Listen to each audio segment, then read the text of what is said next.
Hi, it's Rebecca Sullivan from Lewisville Family Counseling. We are going to read Chapter 39 of Just One Thing, Developing a Buddha Brain One Simple Practice at a Time by Dr. Rick Hansen.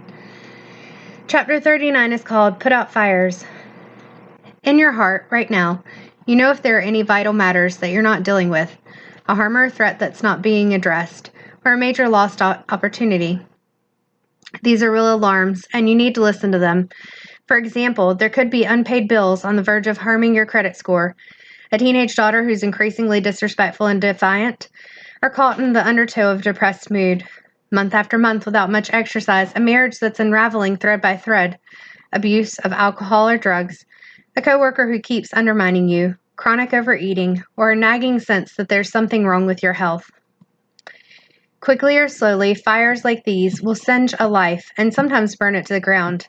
If something's urgent, such as a clogged toilet, a letter from the IRS, a lump in an armpit, most people will get after it right away.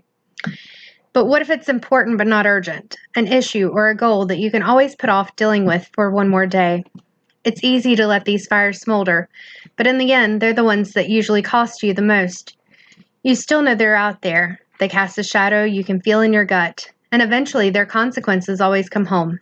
Sometimes during your last years, when you look back on your life and consider what you wish you would have done differently. On the other hand, when you come to grips with important things, even if they're not urgent, that unease in your belly goes away. You feel good about yourself, doing what you can, and making your life better. So how can we do this? Open to an intuition, a sense of whatever you may have pushed back to the back burner that truly needs attending. Consider your health, finances, relationships, well-being, and if this is meaningful to you, your spiritual life. Notice any reluctance to face significant unmet needs. It's normal to feel guilty or anxious about them, and see if you can release it. Ask yourself, what gets in the way of addressing important but not urgent matters in a typical day? What do you finesse or manage each day, but never solve once and for all? Or what do you keep postponing altogether? What's not actually getting better, no matter how much you hope it will? Write down the names of the important things you need to address. Tell a trusted person about this. Make it real for yourself that this issue matters. Face it and keep facing it. Bring to mind some of the many benefits that will come to you and others if you tackle this issue. Help them be vivid in your mind. See how your days will improve, help you sleep better, feel better, and love better. Open to your heart's longing for these benefits.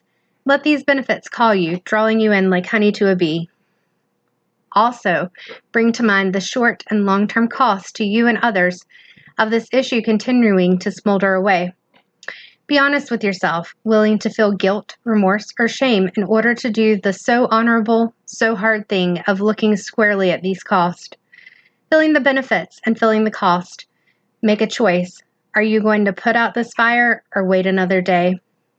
When you choose to confront this issue, open to the feeling of feeling good about it. Then get to work. You don't need to have a complete plan to get started. Just know the first step or two, such as talking about the issue with a friend or a therapist, gathering information, assessing a health concern, seeing a professional, doing one or more small positive actions each day, or getting structured support from others. For example, a buddy to exercise with, a regular AA meeting. If you're stuck, you don't need more perfect plan. You need to take imperfect action. The breakthrough will come when you commit to addressing an issue and then structure ongoing support and action toward that end.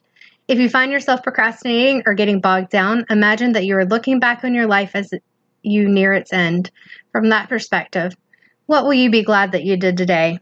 So let's take a look at some of the things that we've been putting off and see what are things that we can start to plan for or at least try something new. See you next week.